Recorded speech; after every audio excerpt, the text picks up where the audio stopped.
and see what everyone's talking about. So Sheikh, why do you think people are so adamant about satisfying their flesh, their worldly desires, and they keep forgetting about the soul? There could be a number of factors. One of the factors is that many human beings simply ignore their spiritual side. In other words, they concentrate solely on their material side. And every single human being is composed of two parts, the body and the soul. And if people don't even recognize that the soul exists, and that is the perception of many atheists and many philosophers, in fact many even people of religion neglect that there's a soul inside of them. If a person is not even aware that there's a soul inside of him or her that requires its own needs, how then do you expect them to satisfy those needs? Another reason could be the fact that bodily desires, the happiness is immediate. You feel the sensation right then and there. Spiritual desires, it settles and it takes a while. But the spiritual desires, when they're satisfied, they actually give you a longer happiness and a eternal happiness and a much more fruitful happiness. In other words, when your soul is content, then even if the bodily desires are not met, you feel good. But when your soul is discontent, then even if the bodily desires are met, you still feel discontented. So these are the main two factors that people neglect the soul. Firstly, they simply, either they are not aware of it consciously, or they deny it, which I said atheists do, or subconsciously, unconsciously, they simply neglect the needs of the soul. And the other thing is that the pleasures of the body are very different than the pleasures of the soul. And so, like animals, many people simply neglect the pleasures of the soul and concentrate on the pleasures of the body. Well, Assalamu alaikum, this is Sheikh Yaasir al Qaadi. I'm Eddie, your host of the Deen Show. We're going to take a break. You've caught us in the middle of a very deep conversation, and I'm sure everybody, if you sit tight, you're going to be able to benefit after we come back on the Deen Show.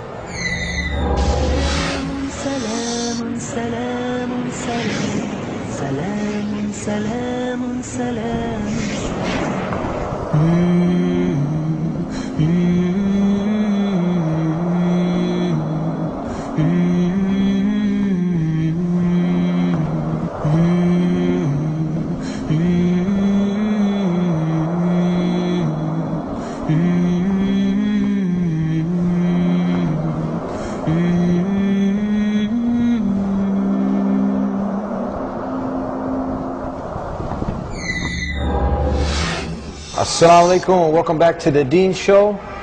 I'm Eddie, your host, and we're here with my special guest, good friend, Sheikh Yaasir al Qaadi. Assalamu alaikum. Wa alaikum assalam. Nice to have you once again. Am I having you or you having me? What's going on here? I see you so often, I'm losing track who's on. You know what, I'm happy for that. Alhamdulillah, yeah. Alhamdulillah. My pleasure. People got to see a little bit about you now, read a bit about you. And remember that we have a special section on thedeenshow.com. If you don't catch us live on the TV in Chicagoland area, you can see all of our shows at thedeenshow.com, and Sheikh Yaasir al Qaadi has his own section. So if you like this topic we covered, we have many more. You can go to our website and click on Yaasir al Qaadi and you see all the shows pop up. But today we're talking about peace. Really, when a person has billions of dollars and he commits suicide, when somebody's a celebrity and they're deteriorating in front of our face, and you see our youth, they're trying to mimic these people. What do you got to say, Sheikh? It's interesting you mentioned the millionaires and billionaires who commit suicide, because the irony is, it's always the rich and famous, it's always the elite, it's always the cream of the crop who commit suicide. Have you ever heard of a person who's in a famine in Africa committing suicide? I mean, these are the people who have nothing, but they don't kill themselves because they have hope in life. You know, they're more optimistic than the rich bankers and the stockbrokers who, when the stock market crashes, they just jump out the window. Isn't that ironic? Is that the people who are the most despondent of life, they despair the easiest, are the elite of this world. Who enters the rehab? Who has drug problems? You look at the marriage and divorce rates of celebrities. It's an utter joke. Why is it then that our society looks up to them as role models? Isn't it something it causes you to think? Yeah. What type of role models are they? They're not in any way our role models in morality, in family values, in ethics, in humanity. I mean, what type of role models are they? It's something that's really amazing. Our true role models should be those who give us meaning and purpose in life. those who fill up a spiritual void and vacuum. And these people are the people of God. These people are those who have a spiritual side of them that gives them a sense of purpose, gives them a vision, gives them, what are they here on earth for? What's the purpose of life? The people of God know this purpose, and that purpose is to come close to Him and worship Him. That's the purpose of life. As for these other people whom society has taken to be role models and leaders, they are not role models and leaders, they are entertainers. They waste your time, many times in a vain way, many times in a way that actually distracts you from God.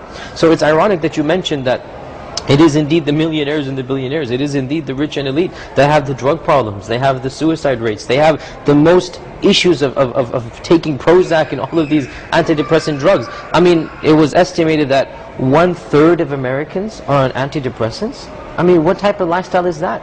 When you are supposed to be, and we are the richest nation on earth, right?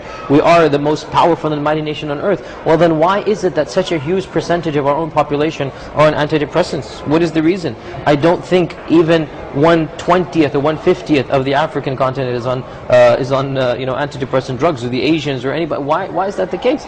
The reason is, it's quite simple.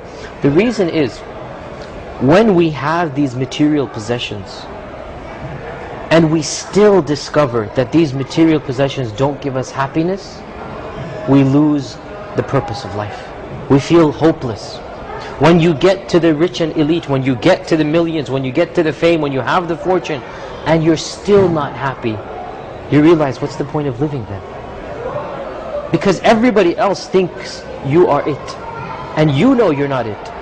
You know you don't have that happiness, so you don't have an avenue. You've climbed the ladder to the top, and you think that's the top, and you're not happy, so you think, well, I might as well then fall off. There's no more ladder for me to live on, There's no reason, there's no purpose for my life. But you see, that's not the case for the man of God, for the Muslim. And in fact, to be brutally honest, for any man of God, any person who believes in a God and has trust in Him, even if they're not Muslim, they're not suicidal. They have a purpose in life, because the belief in God gives you that strength. It gives you that stamina. It makes you appreciate life, and it tells you there's a higher purpose to life. So for the Muslim, the higher purpose is the life of the hereafter. The higher purpose is to come closer to Allah subhanahu wa ta'ala. Whatever we have of this world, this is temporary. If we have it, we are thankful. If we don't have it, we have something better to look forward to. So the optimism that comes about through belief, the joy of living that comes about through faith in Allah, it is something that cannot be substituted, cannot be purchased with material gains. It has to come about through spirituality. And that is the whole beauty of our religion, that it takes care of the body and the soul, but it emphasizes the soul more than it does the body. Okay, the guy's saying now that, look, I find solace in my heart, I find some pleasure. Maybe he has it confused with peace. He turns on the radio and he's listening to the 50 Cent or the Tupac. I don't know if you're familiar with these names.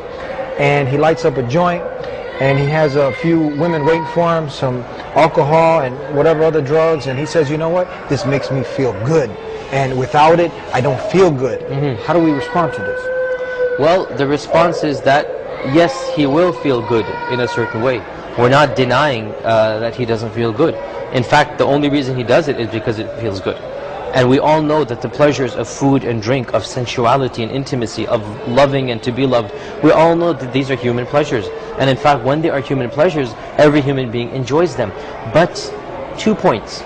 Firstly, we all know as human beings that these pleasures, when they are misappropriated, when they are done in an incorrect manner, they become not pleasures, they become pains.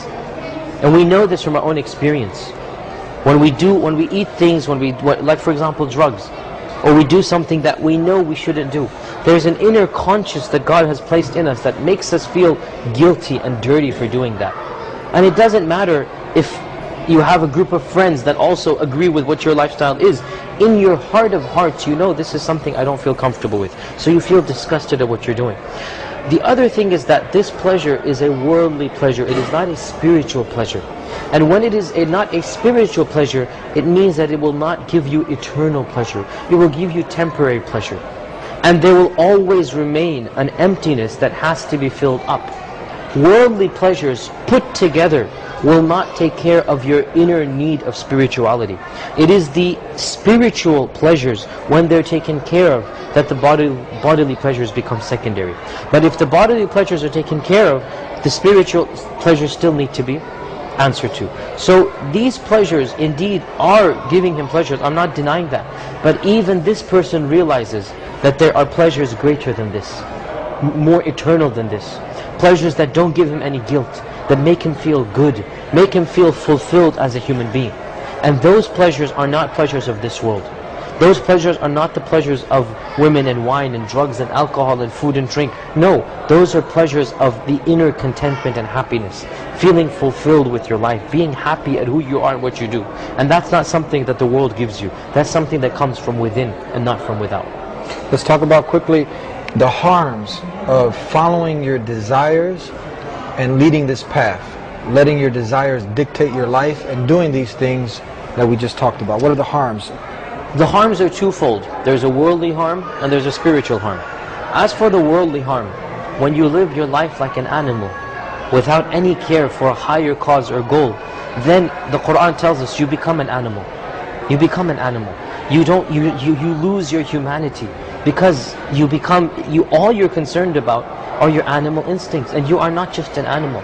You are more than an animal. And that's the whole beauty of being a human being. So when you do that, you're going to face certain problems in your life because you've neglected your spiritual side. You're going to face physical issues. Look at, for example, promiscuity and the diseases that happen as a result of that. Look at the lifestyle that you live when you get involved with drugs and alcohol. It ruins you financially, ruins you mentally. So even physically you'll ruin yourself. That's at one level. The second level, when you don't take care of the soul will wither away and eventually die, an internal death. When you don't take care, when you neglect the soul, what's going to happen is that your soul will begin to wither away. You're not going to feel fulfilled with your life. You're going to feel something is missing, because it is missing. And what's missing is your soul.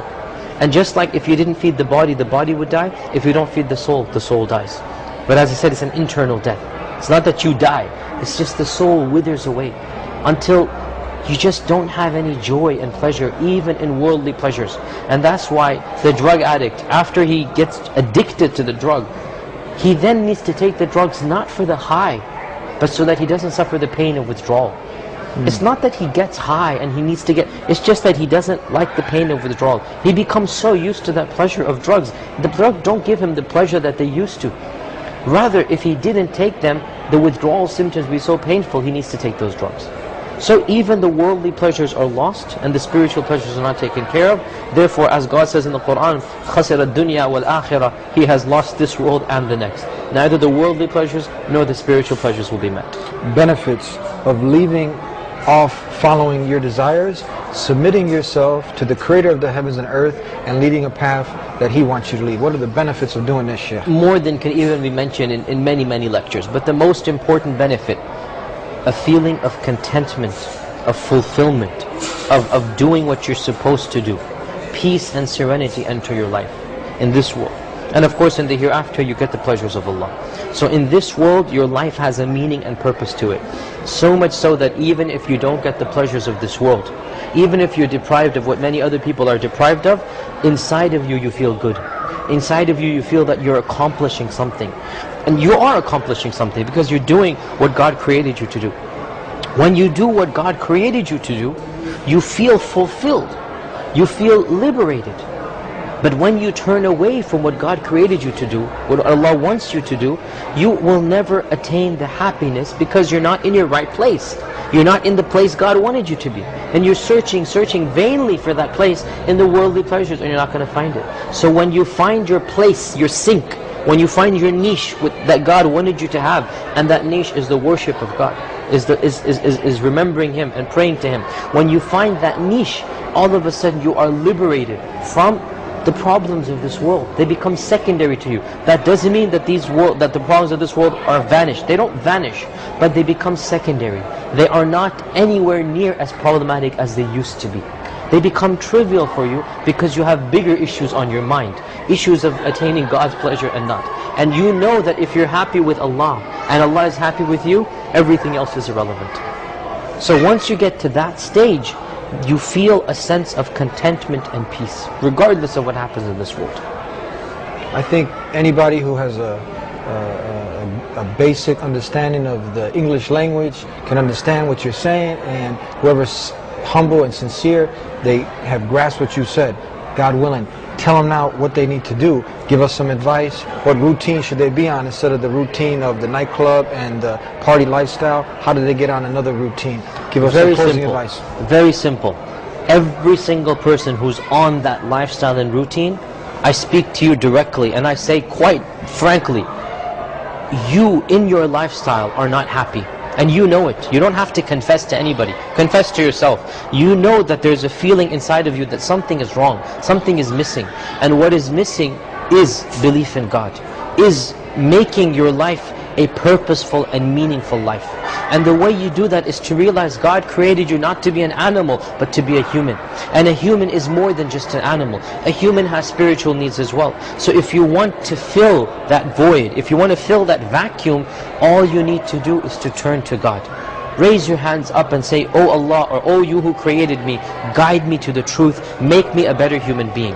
And once you say that prayer, that dua, and you are sincere, if you're a Muslim, become a better Muslim. Start practicing and praying. Give up this lifestyle that you're doing. If you're not a Muslim, start researching religions. Find out which religion makes the most sense to you. And I say this, go and research all the other religions. I'm not scared, because we have nothing to hide, right? You're not scared, I'm not scared. Go research. If you don't find truth in one religion, you will find it in another. And I'm confident, if you're sincere, you will find the truth in the right religion, the religion of God. So once you find that truth, embrace that truth and accept Islam, and then live your lifestyle according to the commandments of Allah, according to the commandments of God. When you do so, you will gain this world and the next.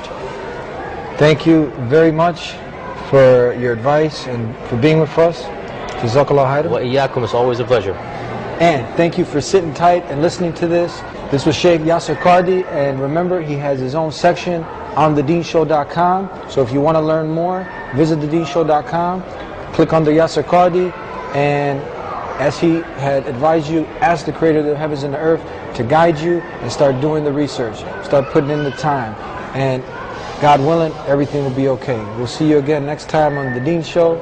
Until then, Assalamu alaikum, peace be unto you.